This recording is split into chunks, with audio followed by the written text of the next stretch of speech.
teman-teman semuanya, kembali lagi bersama saya Dea Natalia Brusur Bakti. Saya mahasiswa Universitas Prima Indonesia, Fakultas Ekonomi jurusan Akuntansi. Nah, di sini saya akan menjelaskan materi tentang mata kuliah Sistem Informasi Akuntansi dan dosen pengampu Bapak Hotua Samosir. Di sini saya akan membahas materi topik 7 yang pastinya berbeda dari materi sebelumnya. Oke, simak videonya. Oke, di sini kita akan membahas topik 7, konsep dasar unsur-unsur sistem akuntansi pokok pada perusahaan.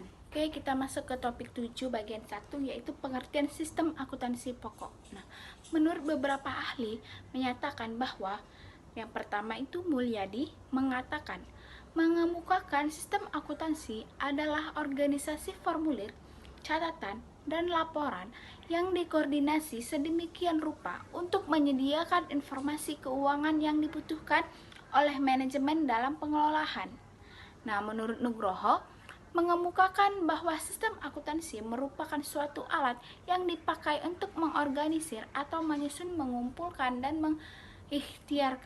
mengikhtiarkan keterangan-keterangan yang menyangkut seluruh transaksi perusahaan di mana para pegawai, kegiatan-kegiatan perusahaan, bahan-bahan, dan mesin-mesin dapat dipadukan sedemikian rupa sehingga pengawasan dapat dijalankan sebaik-baiknya. 3. Menurut Baridwan, sistem akuntansi yaitu sistem akuntansi adalah formulir-formulir, catatan-catatan, prosedur-prosedur, dan alat-alat yang digunakan untuk mengelola data mengenai usulan suatu kesatuan ekonomis dengan tujuan untuk menghasilkan umpan baik dalam bentuk laporan-laporan yang dilakukan oleh manajemen untuk mengawasi usahanya dan bagi pihak-pihak yang berkepentingan seperti pemegang saham, kreditur, dan lembaga-lembaga lainnya. Sehingga dapat disimpulkan bahwa sistem akuntansi merupakan suatu organisasi yang digunakan untuk merangkum semua kegiatan dan transaksi perusahaan guna menghasilkan informasi yang diperlukan oleh manajemen sebagai alat pengawasan demi kelancaran aktivitas perusahaan di masa yang akan datang. Sistem akuntansi pokok dirancang perusahaan untuk pihak internal dan pihak eksternal. Unsur-unsur sistem akuntansi pokok. 1. Formulir merupakan dokumen yang digunakan untuk merekam terjadinya transaksi. Contoh formulir adalah faktur penjualan dan bukti kas keluar. Yang kedua, jurnal. Jurnal merupakan catatan akuntansi pertama yang digunakan untuk mencatat, mengklasifikasikan, meringkas data keuangan dan data lainnya. Ketiga, buku besar. Buku besar atau general ledger terdiri dari rekening-rekening yang digunakan untuk meringkas data keuangan yang telah dicatat sebelumnya dalam jurnal. Keempat, buku pembantu. Buku pembantu ini terdiri dari rekening-rekening pembantu yang merinci data keuangan yang tercantum dalam rekening tertentu dalam buku besar.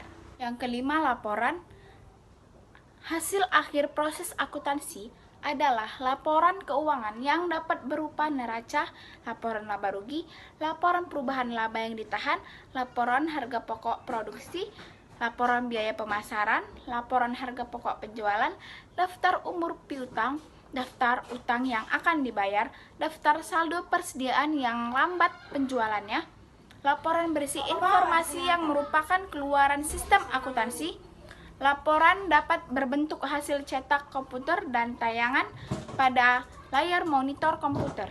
Oke, sekarang kita masuk ke topik 7 bagian 2, yaitu bukti transaksi. Untuk melaksanakan atau menjalankan sistem akuntansi, bukti transaksi merupakan pemicu. Setiap pencatatan dalam catatan akuntansi dimulai dari bukti transaksi atau dokumen. Nah, bukti transaksi adalah dasar untuk melakukan pencatatan. Karena itu, pengawasan atas penggunaan bukti transaksi mutlak dilakukan. Perancangan bukti transaksi yang baik harus memperhatikan kebutuhan informasi, rekening, buku besar, dan buku pembantu, serta jurnal untuk mendapatkan bukti transaksi yang sesuai dengan kaidah pengendalian intel. Ada baiknya merancang bukti transaksi dengan memperhatikan prinsip-prinsip penyusunan bukti transaksi. Prinsip-prinsip penyusunan bukti transaksi tersebut adalah yang pertama, pencantuman identitas bukti transaksi. Yang kedua, pencantuman identitas perusahaan. Yang ketiga, rancangan sesuai kebutuhan. Yang keempat, ada tembusan atau kopi. Yang kelima, pencantuman unsur internal check. Yang keenam, pencantuman nomor urut tercetak. Oke, berikutnya saya akan menunjukkan gambar untuk bukti transaksi yang sering digunakan perusahaan. Silahkan dilihat.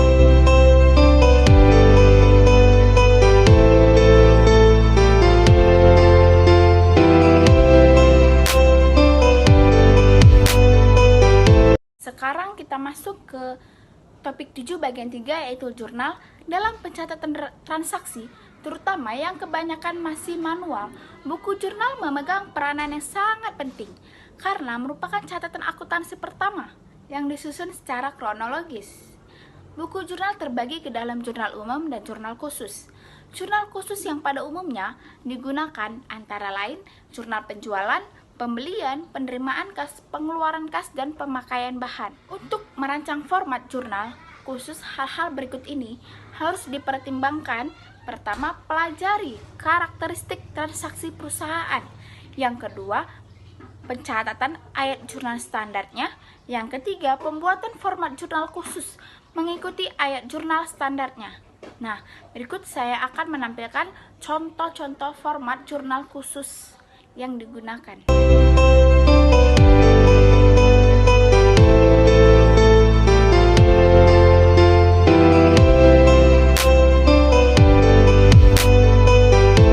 Oke, sekarang kita masuk ke topik 7 bagian 4, yaitu buku besar dan buku pembantu. Buku besar dan buku pembantu adalah catatan akuntansi kedua dalam siklus pencatatan transaksi. Format buku besar dan buku pembantu dapat dibuat dengan variasi beberapa bentuk berikut ini.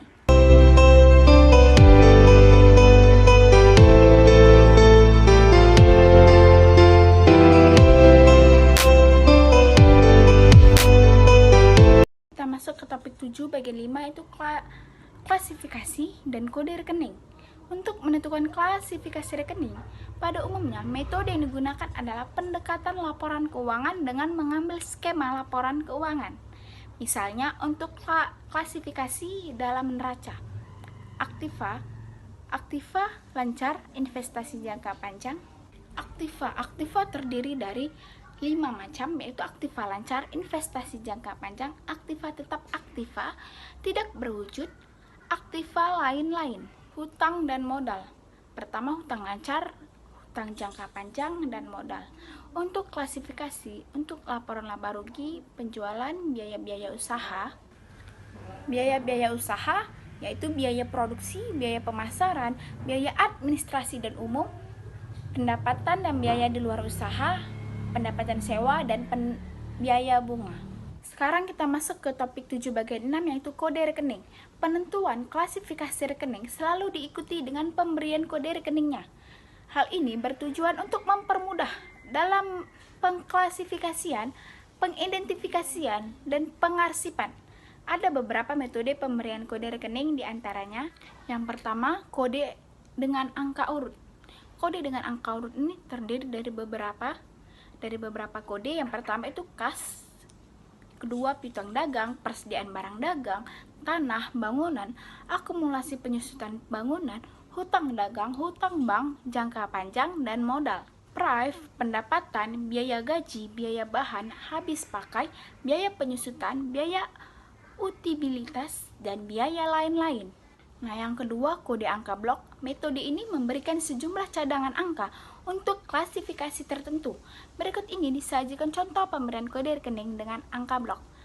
Pertama, 01 sampai 24 itu aktiva lancar, 25 ke 33 aktiva tetap, 34 ke 36 aktiva tidak berwujud, 37 ke 39 aktiva lain-lain, 40 ke 49 hutang lancar, 50 ke 56 hutang jangka panjang, 57 ke 59 modal, 60 ke 62 pendapatan, 63 ke 89 biaya-biaya.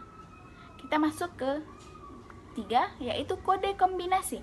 Metode ini menggunakan kombinasi huruf dan angka tertentu.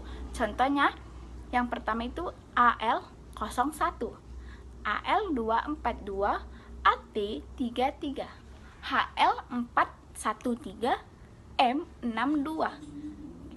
Yang keempat, kode kelompok. Metode ini menggolongkan rekening dalam kelompok tertentu. Dalam laporan keuangan, yang disebut dengan kelompok adalah aktiva, kewajiban, ekuitas, dan pendapatan dan beban. Masing-masing kelompok memiliki golongan tersendiri. Setiap golongan terdiri dari sub golongan tertentu. Masing-masing akun dan digambarkan dengan bagan atau sub golongan mempunyai jenis perluasan jenis perluasan jenis akun ada di rinciannya. Secara sederhana, metode ini dapat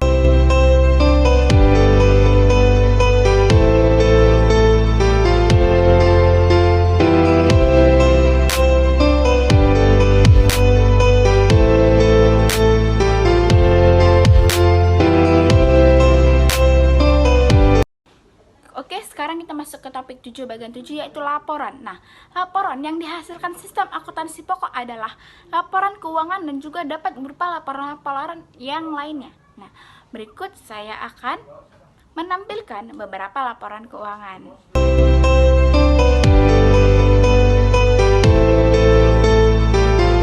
Sekarang kita masuk ke topik 7 bagian yang terakhir yaitu topik 7 bagian 8 tentang ini kesimpulan. Sistem akuntansi merupakan suatu organisasi yang digunakan untuk merangkum semua kegiatan dan transaksi perusahaan guna menghasilkan informasi yang diperlukan oleh manajemen sebagai alat pengawasan demi kelancaran aktiva perusahaan di masa yang akan datang. Sistem akuntansi dirancang perusahaan untuk pihak internal dan pihak eksternal. Unsur-unsur sistem akuntansi pokok yang pertama itu formulir. Formulir merupakan dokumen yang digunakan untuk merekam terjadinya transaksi. Contoh formulir adalah faktur penjualan dan bukti kas keluar. Kedua, jurnal.